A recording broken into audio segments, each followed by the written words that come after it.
जरा सा पैर फिसला, जरा सा पैर फिसला तो इल्जाम उसी चप्पल पे लगाया सबने। जरा सा पैर फिसला तो इल्जाम उसी चप्पल पे लगाया सबने।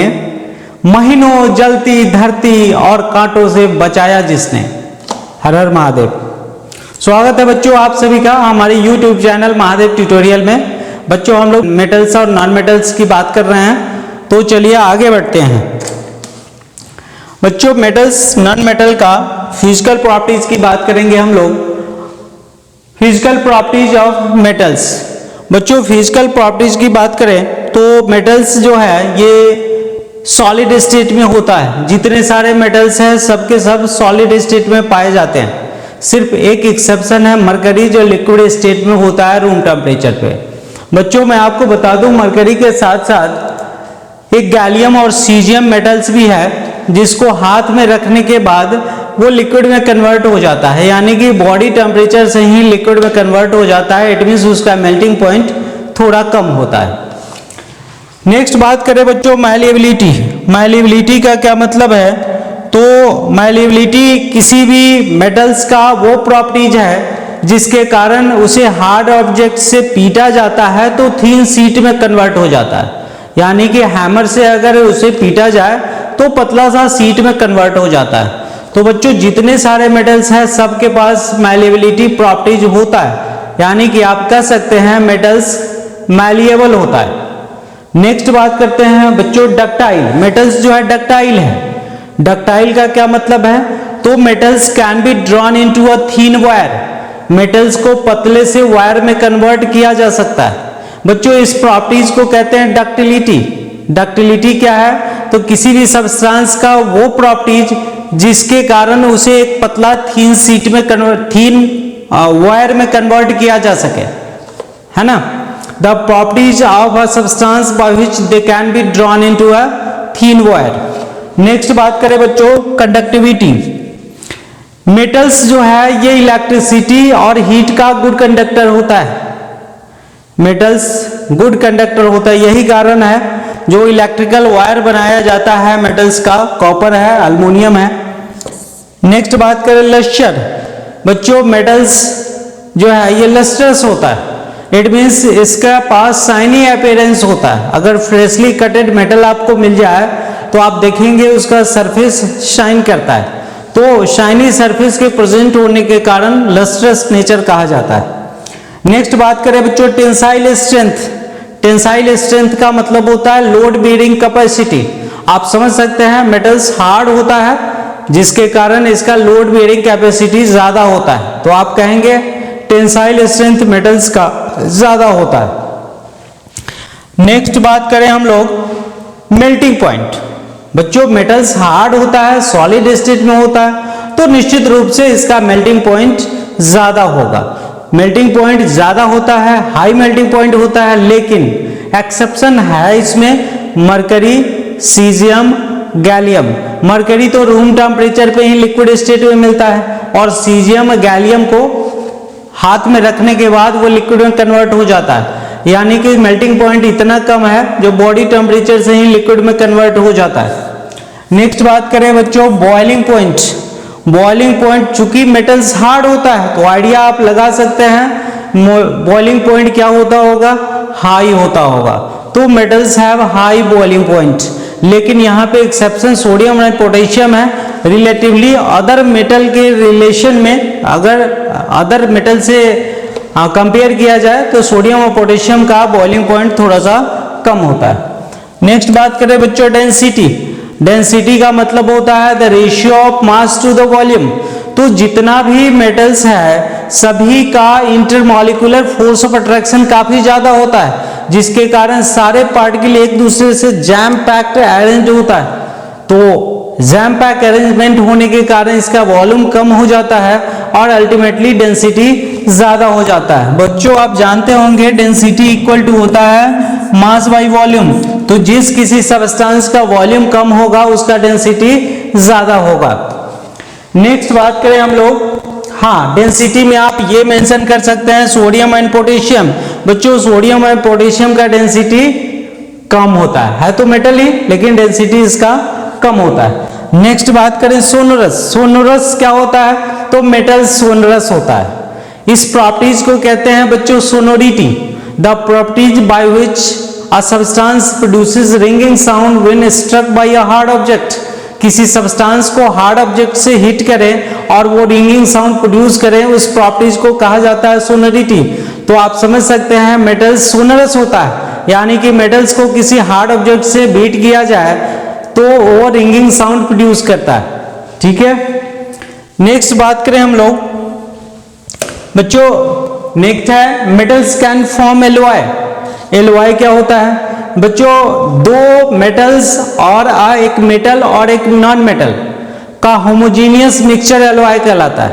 या तो दो मेटल्स का होमोजीनियस मिक्सचर आप बना लें, या एक मेटल और नॉन मेटल का होमोजीनियस मिक्सचर बना लें तो एलॉय कहलाएगा। अब ये होमोजीनियस मिक्सचर क्या होता है?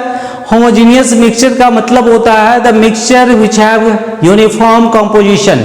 यूनिफॉर्म कंपोजिशन आप देखते होंगे जब आप चीनी का शरबत बनाते हैं तो पानी में चीनी जब मिलाते हैं तो वो चीनी इक्वली डिस्ट्रीब्यूट हो जाता है वाटर के अंदर, या सॉल्ट आप मिला लीजिए, नमक मिला लीजिए तो इक्वली डिस्ट्रीब्यूट हो जाता है। तो जब सॉल्यूशन ऐसा तैयार हो जहां जिसमें प्रत्येक जगह का कंपोजिशन सेम हो तो ऐसे सॉल्यूशन को हम लोग होमोजीनियस सॉल्यूशन कहते हैं। तो दो मेटल्स को लिक्विड बना लिया जाता है, लिक्विड बना के अच्छे से उसको यूनिफॉर्मली मिक्स कर दिया जाता है, तो इसलिए कहते हैं homogeneous mixture of two metal और a metal and non metal, alloy कहलाता है।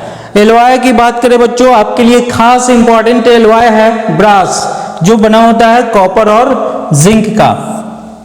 फिर ब्रॉन्ज जो बना होता है कॉपर और टीन का। सोल्डर, सोल्डर बच्चों आप देखते होंगे इलेक्ट्रीशियन वायर को बोर्ड से, इलेक्ट्रिकल बोर्ड से अटैच करने के लिए एक पतला सा स्प्रिंग लाइक वायर का इस्तेमाल करता है, एक्चुअली वो सोल्डर होता है। और लीड और पीवी और टीन का बनाया जाता है, लीड और टीन का बनाया जाता है, जिसके कारण उसका मेल्टिंग पॉइंट काफी कम हो जाता है, जिसका इस्तेमाल इलेक्ट्रिकल वायर को अटैच करने में किया जाता है। तो बच्चों सोल्डर जो बना होता है टीन और लीड का बना होता है। फिर बात करें ड्यूरालुमिन। बच्चों ड्यूरालुमिन एक डिफरेंट एलिमेंट्स का मिक्सचर है, होमोजेनियस मिक्सचर है, जिसका वेट काफी कम हो जाता है। तो लाइट वेट बनाने के लिए, लाइट वेट और स्ट्रांग मेटल्स बनाने के लिए होमोजेनियस मिक्सचर हम लोग बनाते हैं। बच्चों ये मिक्सचर होता है एल्युमिनियम, कॉपर, मैग्नीज और मैग्नीशियम, चारों को मिलाकर के होमोजेनियस मिक्सचर तैयार किया जाता है, जो लाइट वेटेड होता है और काफी स्ट्रांग होता है। नेक्स्ट बात करें बच्चों जर्मन सिल्वर। जर्मन सिल्वर ये कॉपर, जिंक और निकेल का बना होता है। नेक्स्ट है मेरे पास गन मेटल। गन मेटल बच्चों कॉपर, जिंक और टीन का बना होता है। तो आपको बेसिकली सभी का कंपोजिशन याद रखना है, कौन सा एलॉय किस कंपोजिशन, किन किन मेटल्स के मिलकर के बना हुआ है। फिर बात करेंगे मैग्नीशियम। मैग्नीशियम भी उसी तरह का मेटल्स है बच्चों, उसी तरह का एलॉय है, जिसका वेट काफी कम होता है और स्ट्रांग होता है। तो मैग्नीशियम और एल्युमिनियम का जब होमोजेनियस मिक्सचर तैयार किया जाता है तो उसे मैग्नीशियम कहते हैं। नेक्स्ट बात करेंगे स्टील। बच्चों स्टील आयरन और कार्बन का होमोजेनियस मिक्सचर होता है। फिर स्टेनलेस स्टील बनाते हैं। स्टेनलेस स्टील में आयरन, कार्बन, क्रोमियम और निकेल चारों एलिमेंट्स को मिला करके होमोजेनियस मिक्सचर तैयार किया जाता है। फिर उसके बाद स्टेनलेस स्टील हम लोगों को मिल जाता है। ठीक है, नेक्स्ट बात करें बच्चों हम लोग केमिकल प्रॉपर्टीज, मेटल्स का केमिकल प्रॉपर्टीज। तो सबसे पहले मेटल्स जो है ये इलेक्ट्रोपॉजिटिव नेचर का होता है। इलेक्ट्रोपॉजिटिव नेचर का क्या मतलब है? तो मेटल्स, सारे मेटल्स की टेंडेंसी होती है इलेक्ट्रॉन लूज करेगा और अपने ऊपर पॉजिटिव चार्ज डेवलप करेगा, और पॉजिटिव चार्ज केमिकल स्पेसीज को कटायन कहते हैं। तो आप कह सकते हैं metals have tendency to make cation और have tendency to lose electrons. तो कटायन बनाने की टेंडेंसी हो या इलेक्ट्रॉन लूज करने की टेंडेंसी हो, इसे इलेक्ट्रोपॉजिटिव नेचर कहा जाता है। एग्जाम्पल के तौर पे आप देख सकते हैं सोडियम, ये क्या करेगा, ये Na+ बनाएगा और एक इलेक्ट्रॉन यहां पे ये लूज करेगा। मैग्नीशियम की बात करें बच्चों, मैग्नीशियम ये Mg+2 बनाएगा और 2 इलेक्ट्रॉन ये लूज करेगा। तो जितने मेटल्स हैं सारे के सारे इलेक्ट्रोपॉजिटिव नेचर के होते हैं, इट मींस इलेक्ट्रॉन लूज करने की टेंडेंसी इसके पास होता है। मेटल्स रिएक्ट विथ ऑक्सीजन, हाँ बच्चों मेटल्स ऑक्सीजन के साथ रिएक्शन शो करता है। और शायद आपको पता होगा जितना भी मेटल्स के ऑक्साइड होते हैं सभी बेसिक नेचर के होते हैं, तो मेटल्स का ऑक्साइड जो बनेगा वो बेसिक होगा। आपसे पूछा जाए मेटल का ऑक्साइड को अगर लिटमस पेपर से मेटल ऑक्साइड का टेस्ट किया जाए तो कलर कैसा होगा, तो मेटल ऑक्साइड बेसिक नेचर का होता है, इसलिए लिटमस पेपर का कलर ब्लू हो जाएगा। अगर सोडियम का ऑक्सीजन से रिएक्शन करवाए बच्चों, ये रूम टेम्परेचर पे हो जाता है और ये बनता है Na2O, इसको बैलेंस किया जा सकता है। फिर बच्चों मैग्नीशियम का ऑक्सीजन से रिएक्शन करवा दें, मैग्नीशियम ऑक्साइड, लेकिन याद रखना है बच्चों ये हीट करने के बाद होता है। सोडियम का ऑक्सीजन से रिएक्शन रूम टेम्परेचर पे हो जाता है और मैग्नीशियम का रिएक्शन ऑक्सीजन के साथ हीट करने के बाद होता है। जिंक का ऑक्सीजन से रिएक्शन ZnO बनेगा बच्चों, ये काफी ज्यादा स्ट्रॉन्ग हीटिंग के बाद बनता है। फिर आयरन का ऑक्सीजन के साथ रिएक्शन प्रोलॉन्ग्ड हीटिंग के बाद बच्चों ये बनेगा Fe3O4, इसे फेरोसोफेरिक ऑक्साइड कहते हैं। इसमें आयरन का +2 यानी कि फेरस भी होता है और आयरन का +3 ऑक्सीडेशन वेस्टेज वाला फेरिक भी होता है। अगर कॉपर का ऑक्सीजन के साथ रिएक्शन करे बच्चों प्रोलॉन्ग्ड हीटिंग करने के बाद ये CuO बना पाता है।